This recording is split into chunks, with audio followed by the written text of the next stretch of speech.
Hi friends, welcome back my YouTube channel live classes. I hope आप सब बहुत अच्छे होंगे और अच्छे से पढ़ाई भी कर रहे होंगे। आपकी तैयारियां भी बहुत अच्छे से हो रही होंगी। तो आज हम आपके लिए फिर से साइंस क्विज़ लेकर आए हैं। इसमें 10 क्वेश्चन है और वो बहुत ही इम्पॉर्टेंट क्वेश्चन है जो आपके एग्ज़ाम में ज़रूर आएंगे। तो फ्रेंड्स, मेरा वीडियो लास्ट तक देखिएगा और मेरे चैनल को सब्सक्राइब करना ना भूलें। प्लीज़ मेरे चैनल को सब्सक्राइब करें और पसंद आए तो प्लीज़ उसे लाइक भी करें और अपने फ्रेंड्स के साथ शेयर भी करें। तो आइए हम अपना साइंस का क्विज़ स्टार्ट करते हैं। तो ये हमारा पहला क्वेश्चन है हमारा, प्रयोगशाला में एथिलीन और एसिटिलीन किसके द्वारा विभेदित किया जाता है? तो इसमें ऑप्शन दिए गए हैं 4। पहला ऑप्शन है ब्रोमीन वाटर, दूसरा ऑप्शन है KMnO4 OH एंड वाटर, तीसरा ऑप्शन है टॉलेंस अभिकर्मक और चौथा ऑप्शन है फेहलिंग विलयन। तो इन चारों ऑप्शन में से आपको बताना है कि एथिलीन और एसिटिलीन को कौन सा अलग करता है, उन दोनों को अलग करता है। तो इसमें आपका ऑप्शन सी वाला सही है, टॉलेंस अभिकर्मक। टॉलेंस अभिकर्मक जो होता है वो एथिलीन और एसिटिलीन को विभेदित करता है, यानी उनको अलग करता है। तो एथिलीन और एसिटिलीन को टॉलेंस अभिकर्मक द्वारा अलग किया जाता है। और ये टॉलेंस अभिकर्मक होते क्या हैं? टॉलेंस अभिकर्मक जो होता है वो अमोनियम सिल्वर नाइट्रेट का सॉल्यूशन होता है। ठीक है, मैं आपको यहाँ लिख कर बता देती हूँ। ये जो होता है आपका टॉलेंस अभिकर्मक, टॉलेंस अभिकर्मक जो होता है वो अमोनियम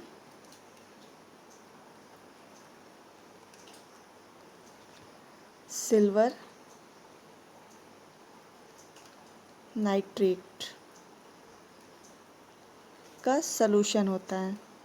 यही जो होता है वो एथिलीन और एसिटिलीन को विभेदित करता है। तो इसमें आपके 2 क्वेश्चन बन जाएंगे। अगर आपसे कहीं पूछा जाए कि टॉलेंस अभिकर्मक क्या होता है, तो आपका ऑप्शन ये होगा कि अमोनियम सिल्वर नाइट्रेट सॉल्यूशन जो होता है वो टॉलेंस अभिकर्मक होता है। ये जो होता है एथिलीन और एसिटिलीन को अलग करता है। ठीक है, तो जो एसिटिलीन जो होता है वो इस टॉलेंस अभिकर्मक से रिएक्शन करता है, जब अभिक्रिया करता है तो वाइट कलर का प्रेसिपिटेट देता है, यानी सफ़ेद कलर का अवक्षेप प्राप्त होता है। जबकि अगर एथिलीन से रिएक्शन कराया जाता है जब अमोनियम सिल्वर नाइट्रेट सॉल्यूशन का, तो वो कोई भी रिएक्शन नहीं करता है। इसी की वजह से एथिलीन और एसिटिलीन को विभेदित किया जा सकता है टॉलेंस अभिकर्मक के द्वारा। तो आइए नेक्स्ट क्वेश्चन की तरफ चलते हैं। नेक्स्ट क्वेश्चन है हमारा, निम्न यौगिकों में से किसमें ऑक्सीजन की ऑक्सीकरण संख्या +2 होती है? ठीक है, पहला ऑप्शन है Na2O, दूसरा ऑप्शन है OF2, तीसरा ऑप्शन है NaO2 और चौथा ऑप्शन है NaO3। इन चारों ऑप्शन में से बताना है कि ऑक्सीजन का कहाँ पर +2 ऑक्सीडेशन स्टेट में है वो। ठीक है, तो इसमें आपका ऑप्शन सही होगा, इसमें आपका ऑप्शन सही है पहला वाला। Na2O जो होगा उसमें ऑक्सीजन की जो ऑक्सीकरण संख्या होगी वो +2 होगी। कैसे? तो नहीं फ्रेंड्स, सॉरी, मैंने गलत ऑप्शन बता दिया। Na2O नहीं होगा, OF2 होगा आपका। इसमें OF2 में ऑक्सीजन की ऑक्सीकरण संख्या +2 होगी। देखिए कैसे निकालते हैं ऑक्सीकरण संख्या, OF2 है। ठीक है, यहाँ पे जिसका निकालना होता है उसको x मान लेते हैं। तो हमको ऑक्सीजन का निकालना है तो ऑक्सीजन को हम x मान लेंगे। ठीक है, यहाँ पे प्लस करेंगे।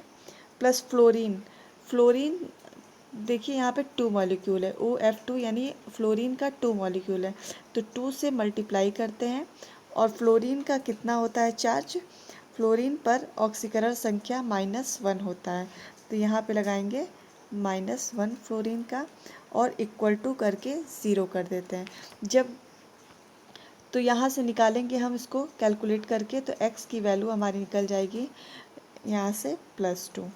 तो हमको पता चल गया x की वैल्यू +2 है, यानी ऑक्सीजन की ऑक्सीकरण संख्या +2 OF2 में है। ठीक है, ऐसे ऑक्सीकरण संख्या निकालते हैं। तो ये हमारा OF2 यहाँ पे सही आंसर है। नेक्स्ट क्वेश्चन की तरफ चलते हैं। नेक्स्ट क्वेश्चन है हमारा, प्राकृतिक रबर का एकलक होता है। इसमें 4 ऑप्शन दिए गए हैं। पहला ऑप्शन है नियोप्रीन, दूसरा ऑप्शन है आइसोप्रीन, तीसरा ऑप्शन है टेरिलीन, चौथा ऑप्शन है ऑर्लॉन। तो इसमें आपका बी वाला ऑप्शन सही है फ्रेंड्स, आइसोप्रीन। आइसोप्रीन जो होता है वो नेचुरल रबड़ का, प्राकृतिक रबड़ का एकलक होता है। ठीक है, और प्राकृतिक रबड़ जो आइसोप्रीन होता है उसका फॉर्मूला होता है, मैं आपको बता दूं, आइसोप्रीन का फॉर्मूला होता है CH2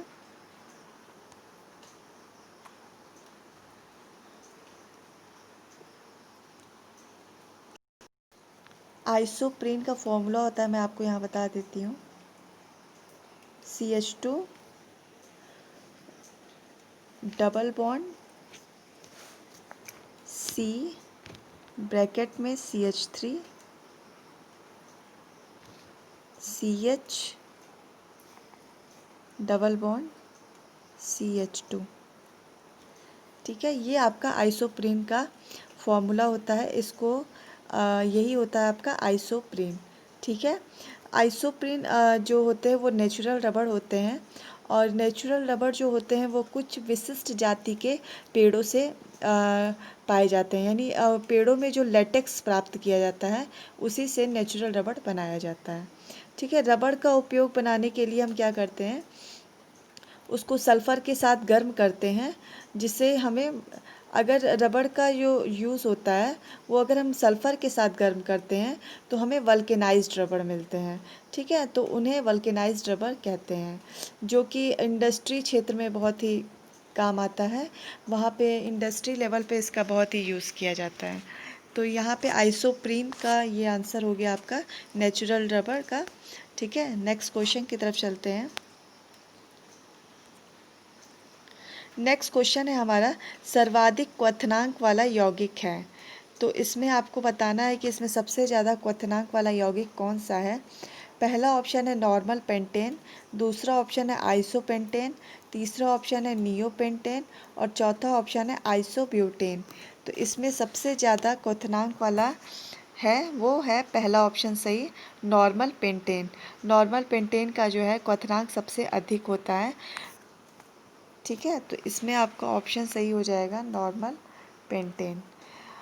नॉर्मल पेंटेन का सबसे ज़्यादा क्वथनांक है। नॉर्मल एल्केन का क्वथनांक जो होता है वो अणु में कार्बन अणुओं की संख्या बढ़ने के साथ बढ़ता है, यानी हम जब भी देखेंगे अगर, तो जो नॉर्मल एक चेन होती है उसमें जैसे जैसे कार्बन की संख्या बढ़ेगी वैसे वैसे क्वथनांक भी बढ़ेगा। ठीक है, तो नॉर्मल ब्यूटेन जो होता है, नॉर्मल देखिए इसमें ब्यूटेन जो होता है वो चार कार्बन को कहते हैं। नियोपेंटेन है, ये देखिए डी ऑप्शन तो बिल्कुल गलत हो जाएगा क्योंकि इसमें 4 कार्बन है, ब्यूटेन का मतलब 4 कार्बन, तो ये ऑप्शन गलत। बाकी 3 ऑप्शन में पेंटेन दिए गए हैं। अब हम इसमें कैसे पता करेंगे कि कौन सा सही है, क्योंकि तीनों जो है वो 5 कार्बन वाले हैं, पेंटेन मतलब 5 कार्बन वाले हैं। तो इसमें जो नॉर्मल चेन होती है, नॉर्मल वाली, वो होती है सबसे ज़्यादा क्वथनांक की। तो इसमें अगर हमको बताना हो कि नॉर्मल, आइसो और नियो में से, नॉर्मल, आइसो और नियो में से कौन सा सबसे ज़्यादा क्वथनांक होता है, तो नॉर्मल का सबसे ज़्यादा होता है। ठीक है, फिर आइसो का होता है और उसके बाद उसके बाद नियो का होता है। ठीक है, तो इसमें से अगर आपको कहीं बताना हो तो नॉर्मल का सबसे ज़्यादा क्वथनांक होता है। नॉर्मल का मैक्सिमम 36 डिग्री सेंटीग्रेड होता है, और आइसो का होता है 28 डिग्री सेंटीग्रेड, और नियो का होता है 9.5 डिग्री सेंटीग्रेड। तो हम ऐसे इसको गेस कर सकते हैं कि ब्यूटेन का जो होगा वो 4 कार्बन का, ये पहले कैंसिल हो जाएगा। बाकी 3 ऑप्शन में से आपको, इसमें से आपको पता चल जाएगा कि नॉर्मल का सबसे ज़्यादा होता है। तो ठीक है, नेक्स्ट क्वेश्चन की तरफ चलते हैं। नेक्स्ट क्वेश्चन है हमारा, एरोमेटिक यौगिकों में के अणुओं में पाई इलेक्ट्रॉनों की संख्या होती है, यानी जो एरोमेटिक कंपाउंड्स होते हैं उसमें आपको पाई इलेक्ट्रॉनों की संख्या बतानी है कि कैसे होते हैं। तो पाई इलेक्ट्रॉनों की संख्या कितनी होती है ये आपको बताना है। तो इसमें आपका पहला ऑप्शन है 4n, दूसरा ऑप्शन है 4n+2, तीसरा ऑप्शन है 4n+4 और चौथा ऑप्शन है 2n+4। तो इसमें आपका फ्रेंड्स सी वाला ऑप्शन सही है, 4n+4 जो होता है वो एरोमेटिक कंपाउंड्स में पाए जाते हैं और इसमें पाई इलेक्ट्रॉनों की संख्या इसी से मिल जाएगी। तो n की वैल्यू चेंज होगी, उसमें जितने पाई इलेक्ट्रॉन होंगे वहाँ पे n की वैल्यू रख देंगे और उसको प्लस कर देंगे, तो हमारी जो एरोमेटिक कंपाउंड होगी उसमें पाई इलेक्ट्रॉनों की संख्या निकल कर आ जाती है। तो जैसे कि हम बता दें आपको, जैसे मान लीजिए कि ये आपका नॉर्मल बेंजीन है, ठीक है, एरोमेटिक कंपाउंड ये है हमारा नॉर्मल बेंजीन, ठीक है। तो इसमें आपको पाई इलेक्ट्रॉनों की संख्या निकालनी है। तो इसमें हम बता सकते हैं, इसके लिए फॉर्मूला होगा, फ्रेंड्स ये 4n+4 नहीं होगा, ये होगा 4n+2, ठीक है। सॉरी माइंड मत करिएगा, ये गलत ऑप्शन है, 4n+4, 4n+2 होगा। तो यहाँ पे n की वैल्यू निकल कर आ जाती है, तो यानी 4n+2 आपको यहाँ पे पाई इलेक्ट्रॉनों की संख्या निकालनी है, यानी टोटल आपका यहाँ पे आ जाएगा 6 पाई n मतलब पाई इलेक्ट्रॉनों की संख्या निकालनी है, तो 6 पाई इलेक्ट्रॉन टोटल आएंगे, ठीक है। तो हम यहाँ से कर सकते हैं, तो 6 पाई होंगे क्योंकि 1 2 3 ये जो आप डबल बॉन्ड देख रहे हैं, ठीक है। तो ये आपका फॉर्मूला होता है, यहाँ से n की वैल्यू निकाल देंगे, तो यहाँ से n की वैल्यू आपकी निकल जाएगी, 4n = हो जाएगा आपका 4 और n की वैल्यू आ जाएगी आपकी 1। तो बेंजीन में एरोमेटिक कंपाउंड है, इसमें क्योंकि n की वैल्यू 1 आ रही है, ठीक है। तो यानी पाई इलेक्ट्रॉन की संख्या इसमें कितनी हो गई, 1 हो गई, ठीक है। तो आप इस फॉर्मूले से किसी में भी n की वैल्यू निकाल सकते हैं, ठीक है। तो नेक्स्ट क्वेश्चन की तरफ चलते हैं। नेक्स्ट क्वेश्चन है हमारा, निम्नलिखित में से कौन सा एक विषमांगी मिश्रण नहीं है। मतलब इसमें से आपको बताना है कि कौन सा हेट्रोजिनस कंपाउंड है, मिक्सचर है, ठीक है। तो इसमें पहला ऑप्शन है हवा, दूसरा ऑप्शन है दूध, तीसरा ऑप्शन है धुआं और चौथा ऑप्शन है जेली। तो इसमें से आपको बताना है कि कौन सा विषमांगी मिश्रण नहीं है, ठीक है। फ्रेंड्स ये क्वेश्चन देखिएगा, इसमें नहीं लिखा हुआ है, तो प्लीज़ आप इस ऐसे क्वेश्चन को ज़रूर ध्यान से पढ़ें जिस क्वेश्चन में नहीं पूछता है, ठीक है। तो इसमें आपका पहला ऑप्शन सही है, पहला ऑप्शन होगा हवा। हवा जो है आपका वो विषमांगी मिश्रण नहीं है, बाकी सब विषमांगी मिश्रण है। देखिए फ्रेंड्स, विषमांगी मिश्रण होता है और एक समांगी मिश्रण, यानी होमोजीनस जिसको समांगी कहते हैं और विषमांगी जिसको हेट्रोजीनस कहते हैं। तो होमोजीनस नाम से ही पता चल रहा है, होमो जिसमें सब सेम सेम होंगे, ठीक है, एक जैसे मिश्रण होगा, और हेट्रोजीनस, हेट्रो मतलब डिफरेंट, तो यानी अलग अलग होंगे। तो वह मिश्रण जिसके प्रत्येक भाग में उसके अवयव जो होते हैं, यानी अवयव के जो संगठन, पदार्थों का जो संगठन और गुण होता है वो एक समान होता है, ठीक है। तो उसको समांगी मिश्रण कहते हैं, यानी होमोजेनस कहते हैं, ठीक है। और विषमांगी मिश्रण उसको कहेंगे जिसमें उसके संगठन का गुण जो है अलग अलग होता है, ठीक है, उसको विषमांगी मिश्रण कहते हैं। तो समांगी मिश्रण को जो होता है वो नग्न आँखों से नहीं देखा जा सकता है।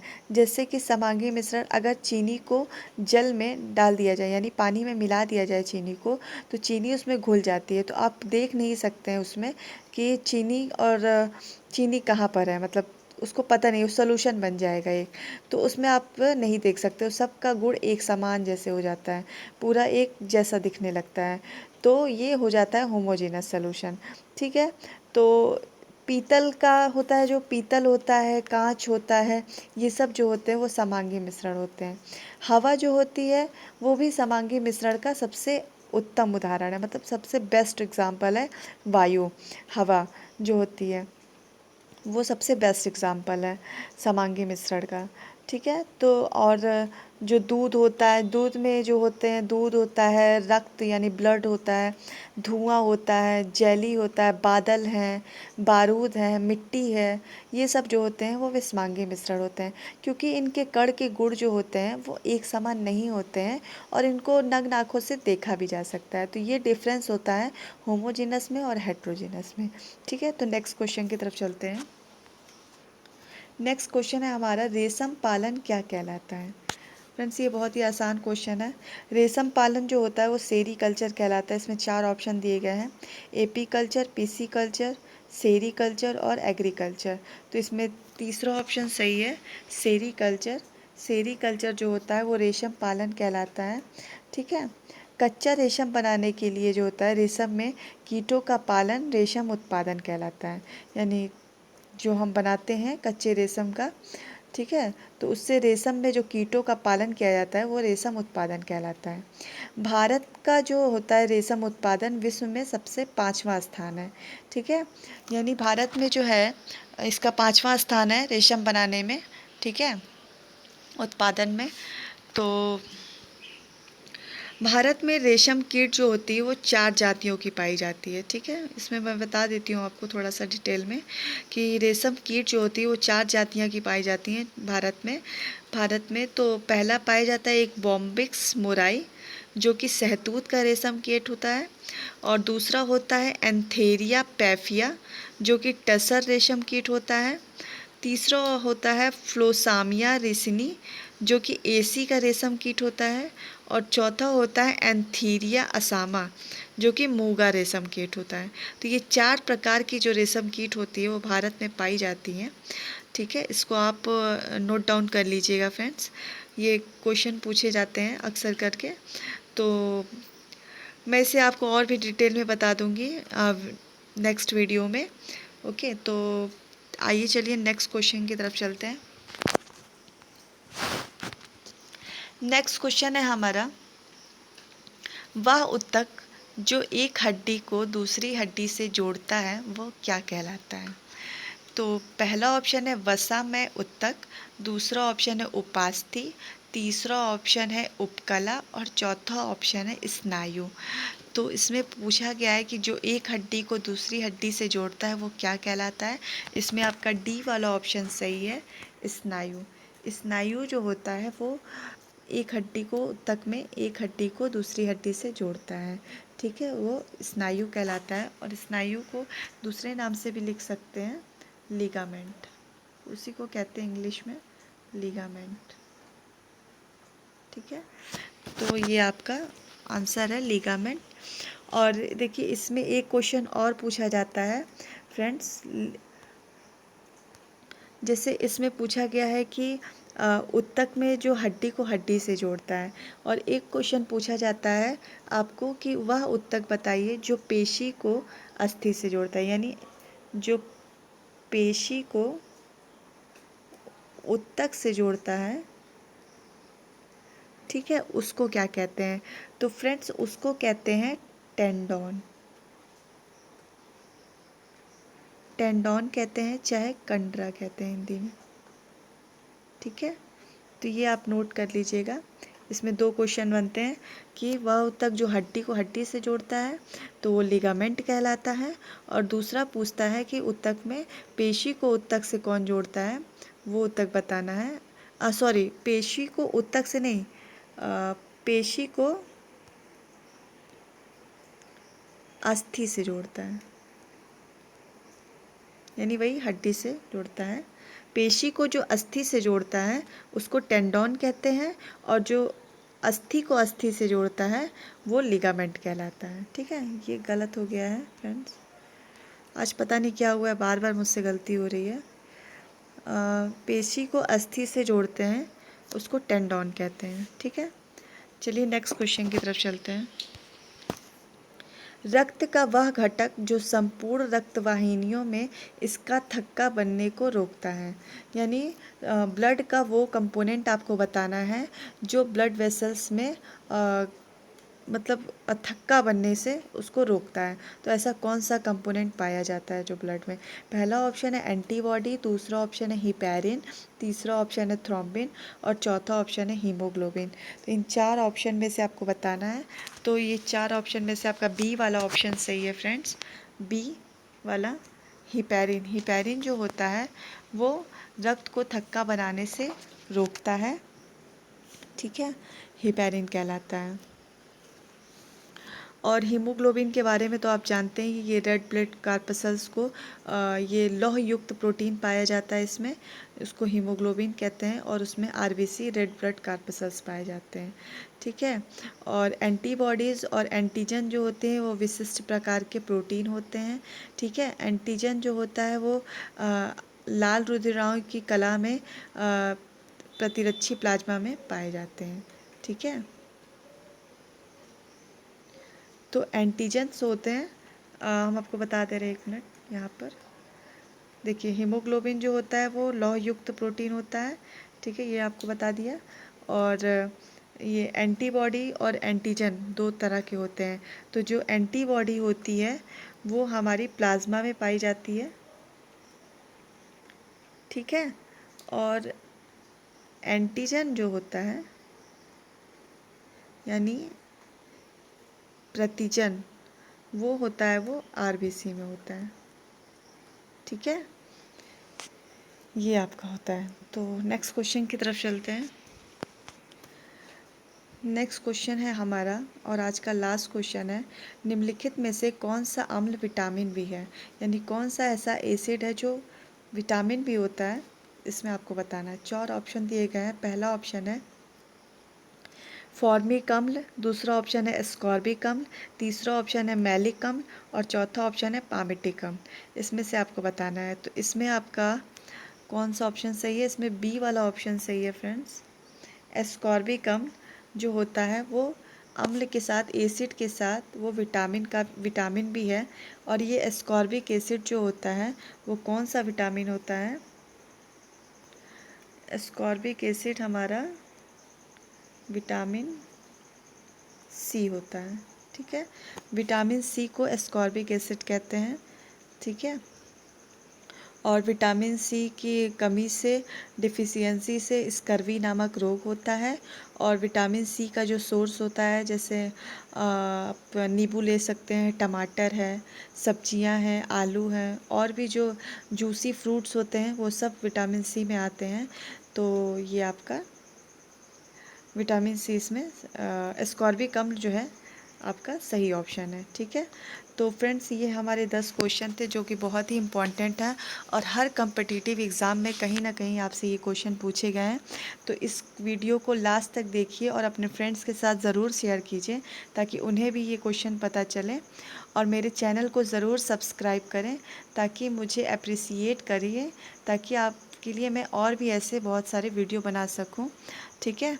तो ये हमारा लास्ट क्वेश्चन था, और ऐसे और भी इम्पॉर्टेंट क्वेश्चन मैं आपके लिए नेक्स्ट वीडियो में लेकर आऊँगी। तो चलिए फिर मिलते हैं नेक्स्ट वीडियो में।